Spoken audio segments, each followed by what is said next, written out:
नमस्कार, news call 24 में आपका बहुत बहुत स्वागत है। मैं हूं सुशील गिरीश पांडे। ओपिनियन भारत में आज हम बात करने वाले हैं ममता बनर्जी पर। आखिरकार शाहजहां शेख को लेकर इतनी किरकिरी क्यों सहती रही ममता बनर्जी? पहले गुनाह को नहीं माना, एफआईआर तक दर्ज करने से मना किया। जब एफआईआर दर्ज हुई तो गिरफ्तारी से बचाती रही, गिरफ्तारी हुई तो सीबीआई को सौंपने से मना कर रही थी। आइए उन कारणों का विश्लेषण करते हैं कि ऐसी क्या वजह है जो ममता बनर्जी इस कदर शाहजहां शेख को संरक्षण दे रही थी। पश्चिम बंगाल सरकार शुरू से ही संदेश खाली के डॉन शाहजहां शेख को बचा रही थी। उससे तो यही लगता है कि दाल में कुछ काला है, पर जिस तरह पश्चिम बंगाल की मुख्यमंत्री और टीएमसी प्रमुख ममता बनर्जी ने 43 आपराधिक केस के आरोपी शाहजहां शेख को सीबीआई के हवाले करने से मना कर दिया, उससे तो लगता है कि दाल में कुछ काला नहीं बल्कि पूरी दाल ही काली है। संदेश खाली मामले पर बंगाल की ममता सरकार को हाई कोर्ट से झटका लगा है। कलकत्ता हाई कोर्ट ने ईडी टीम पर हमले की जांच सीबीआई को सौंपने के आदेश दिए हैं। साथ ही कोर्ट ने ममता सरकार को आदेश दिया है कि वह मामले में आरोपी शाहजहां शेख को मंगलवार शाम तक सीबीआई की हिरासत में सौंप दे। हाई कोर्ट ने इस आदेश को ममता सरकार सुप्रीम कोर्ट में चुनौती देने की तैयारी में भी थी, पर शायद और ज्यादा न पिटाई हो जाए इस कारण पश्चिम बंगाल सरकार ने सरेंडर कर दिया और शाहजहां शेख को सीबीआई को सौंप दिया गया। आखिर इस तरह की जिद क्यों? पहले गुनाह को नहीं माना, एफआईआर तक दर्ज करने से मना किया। जब एफआईआर दर्ज हुई तो गिरफ्तारी से बचाती रही, गिरफ्तारी हुई तो सीबीआई को सौंपने से मना कर रही थी। आइए उन कारणों का हम अब विश्लेषण करने वाले हैं कि क्या वजह है जो ममता बनर्जी इस कदर शाहजहां शेख को संरक्षण दे रही थी। शाहजहां शेख की गिरफ्तारी हुई और ईडी से हिरासत से बचाने के लिए ममता ने पूरा जोर लगा दिया। ईडी की तरफ से हाई कोर्ट में पेश हुए अतिरिक्त सॉलिसिटर जनरल एसवी राजू ने सोमवार को दलील देते हुए राज्य की पुलिस पर पक्षपाती होने का आरोप लगाया था। उन्होंने कोर्ट को बताया था कि 5 जनवरी को संदेश खाली में लगभग 1000 लोगों की भीड़ ने ईडी अफसरों पर हमले किए थे।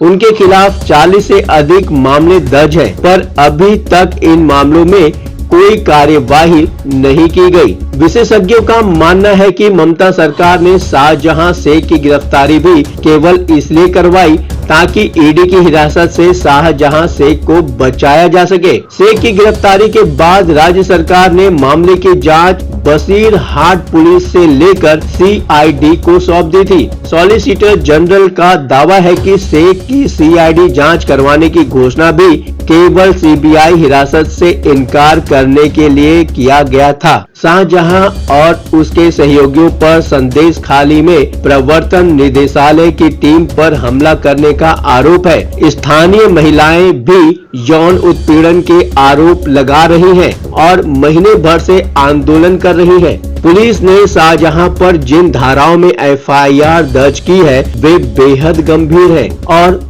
उनमें आजीवन कारावास तक की सजा का प्रावधान भी है। ईडी का कहना है कि पश्चिम बंगाल के राशन वितरण घोटाले में करीब 10,000 करोड़ रुपए का भ्रष्टाचार हुआ है। इस मामले में ईडी ने सबसे पहले बंगाल के पूर्व मंत्री ज्योति प्रिय मलिक को गिरफ्तार किया था। बाद में टीएमसी नेता शाहजहां शेख और बनगांव नगर पालिका के पूर्व चेयरमैन शंकर आद्या की भी संलिप्तता इसमें सामने आई। आजीवन कारावास तक के मामले हैं जिस शख्स पर दर्ज, उसके लिए हमदर्दी क्यों?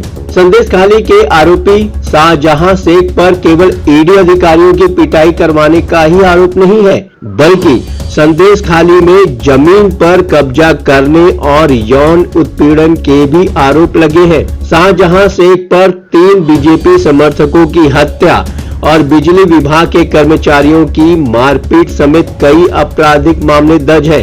उसे पिछले सप्ताह गुरुवार सुबह गिरफ्तार किया गया था। संदेशखाली और आसपास के इलाकों में 3 मार्च तक धारा 144 लागू की गई है। शाहजहां पर आईपीसी की धारा 147, 148, 149, 341, 146, 353, 323, 427, 369, 504, 307, 333, 325, 326, 395, 397 और 34 के तहत आरोप लगाए गए हैं। शाहजहां पर 43 केस दर्ज हैं, लेकिन ज्यादातर मामलों में या तो केस की चार्जशीट उपलब्ध नहीं है या फिर शाहजहां के खिलाफ जांच लंबित है। कुछ ऐसे दस्तावेज भी हैं आज तक न्यूज के पास जो साबित करते हैं कि कैसे कई मामले दर्ज होने के बावजूद प्रशासन ने शाहजहां के खिलाफ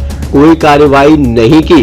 गुरुवार को सुनवाई के दौरान कलकत्ता हाई कोर्ट ने इन्हीं सब मामलों के चलते जमानत याचिका पर तत्काल सुनवाई करने से इनकार कर दिया। हाई कोर्ट ने वकील से कहा, हम आपके पेश होने का इंतजार कर रहे थे। हाई कोर्ट के चीफ जस्टिस टी.एस. शिवगणनम ने फटकार लगाते हुए कहा कि हमें इस व्यक्ति पर कोई सहानुभूति नहीं है। अगले 10 साल तक कोर्ट आना जाना पड़ेगा, पेशी होगी, सुनवाई चलेगी, फिर फैसला आएगा। हाई कोर्ट ने कहा, वकील साहब, अगले 10 साल तक आपके पास बहुत सा काम होगा, आप काफी व्यस्त रहेंगे। सोमवार को अगली सुनवाई के लिए आइए। सुप्रीम कोर्ट तक गई सरकार ताकि 150 विधानसभा क्षेत्रों में वोट बैंक पुख्ता रहे। ममता सरकार शाहजहां शेख को बचाने के लिए किस हद तक जा सकती है, उसकी एक बानगी देखिए। 10,000 करोड़ के घोटाले में ईडी शाहजहां शेख से पूछताछ करना चाहती है, सीबीआई जांच करना चाहती है, पर ममता सरकार हाई कोर्ट और सुप्रीम कोर्ट तक अपील कर रही है, पर दुर्भाग्य से कहीं भी उनके फेवर में फैसला नहीं हो पा रहा है। पश्चिम बंगाल सरकार को सुप्रीम कोर्ट से भी झटका लगा है। कारण सरकार की तरफ से पेश हुए वकील अभिषेक मनु सिंघवी और गोपाल शंकर नारायणन ने सुप्रीम कोर्ट से तुरंत सुनवाई का आग्रह किया, लेकिन सुप्रीम कोर्ट ने तुरंत सुनवाई करने से इनकार करते हुए कहा कि पहले इस मामले को रजिस्ट्रार जनरल के पास जाकर मेंशन करें।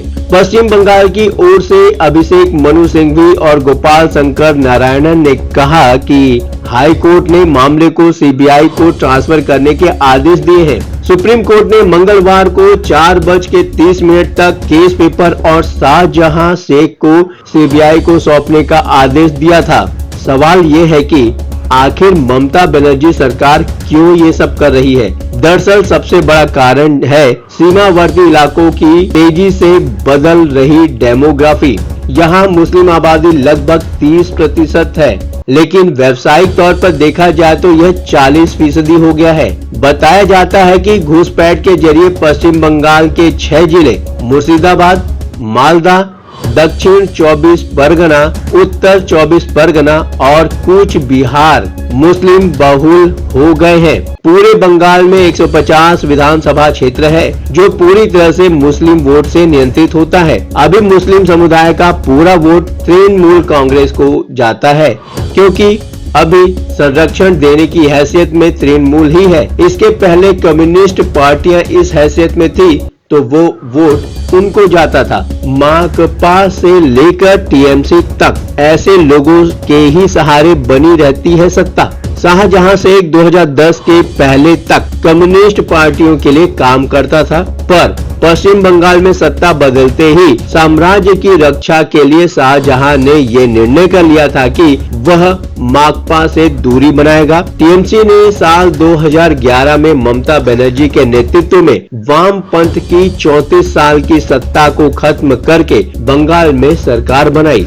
शाहजहां ने हवा का रुख भांप लिया और साल 2012 में टीएमसी से जुड़ गया। अब तक जो काम वह लेफ्ट की सरकार के अधीन कर रहा था, अब वही काम वह तृणमूल की सरकार के अधीन करने लगा। मीडिया रिपोर्ट्स की माने तो तृणमूल के दो नेताओं का शाहजहां को सीधा वरद हस्त था। पार्टी के राष्ट्रीय महासचिव मुकुल रॉय और उत्तर 24 परगना के जिला अध्यक्ष ज्योति प्रिय मलिक। लोगों का मानना रहा है कि शाहजहां शेख की काली कमाई का हिस्सा पहले कम्युनिस्ट पार्टियों को जाता था, वो अब टीएमसी को जाने लगा था। पत्रकार विनोद शर्मा का कहना है कि बंगाल में सत्ता का आधार बिंदु शाहजहां शेख जैसे लोग ही है। इन्हीं जैसे लोगों के बल पर बंगाल में पहले 34 साल तक कम्युनिस्टों ने शासन किया, उसके बाद तृणमूल कांग्रेस कर रही है। शेख जैसे mafia man power, gun power और मनी पावर तीनों से शक्ति संपन्न होते हैं, जो राजनीतिक दलों को हर मौके पर उपलब्ध कराती हैं। राजनीतिक हलकों में ये कहा जाता है कि भारतीय जनता पार्टी की सरकार बनने पर भी ये तंत्र खत्म नहीं होने वाला। बीजेपी को भी शासन करने के लिए शाहजहां शेख जैसे लोगों के इशारों पर ही काम करना होगा। फर्क बस इतना होगा कि चेहरे बदल जाएंगे। किसी फिल्मी डॉन से कम नहीं शाहजहां शेख की कहानी। शाहजहां शेख की कहानी जिस तरह लोगों के सामने आ रही है, उससे तो यही लगता है कि यह बॉलीवुड फिल्मों का कोई खलनायक है, जिसका एक इलाका है जहां कानून का राज नहीं बल्कि इस डॉन का राज चलता है, या कोई अपराध की वेब सीरीज है जिसमें एक शख्स वर्षों पहले बांग्लादेश लांग कर भारत आता है और यहाँ खेतों और ईंट भट्टों पर काम करने लगता है। वह मजदूरी ही नहीं करता बल्कि नाव और सवारी गाड़ी भी चलाता है। मार्क्सवादी कम्युनिस्ट पार्टी के चरमोत्कर्ष काल में वह राजनीति में जगह बनाता है। साल 2002 में शेख ने ईंट भट्टों के मजदूरों का यूनियन बनाया है और माकपा का दुलारा बन जाता है। फिर शेख को अपने साथ लाती है ममता बनर्जी। आरोप है कि सत्ता का संरक्षण मिलते ही शाहजहां लगभग बेअंदाज हो गया। उसने यहाँ के लोगों के खेतों और जमीनों पर कब्जा करने के लिए जो हथकंडे अपनाए, उसे सुनकर रोंगटे खड़े हो जाते हैं। शेख संदेश खाली के लोगों की उपजाऊ जमीन लीज पर लेता है, उनमें पानी भरकर मछली और झींगा पालने के लिए भेड़ी तालाब बना देता। खेत देने से मना करने पर किसानों की जमान में लाता खारा पानी भर देता। इससे उन जमीन में उपज ही नहीं हो पाती और मजबूरी में लोगों को अपनी जमीन शेख को ही देनी पड़ती है। वाकई देखा जाए तो शाहजहां शेख का अपना ही एक संसार है, बेखौफ बेखबर। क्या लगता है शाहजहां शेख को सीबीआई के हवाले कर देने के बाद ममता बनर्जी चुनाव जीत पाएंगी? क्या इससे बीजेपी को फायदा होगा? कमेंट के माध्यम से आप हमें अपनी राय भेज सकते हैं। अभी तक आपने हमारे इस चैनल को सब्सक्राइब नहीं किया है तो कृपया इस चैनल को सब्सक्राइब करें, फॉलो करें और नोटिफिकेशन में जाकर ऑल का ऑप्शन दबाना बिल्कुल ना भूलें। जय हिंद, जय भारत।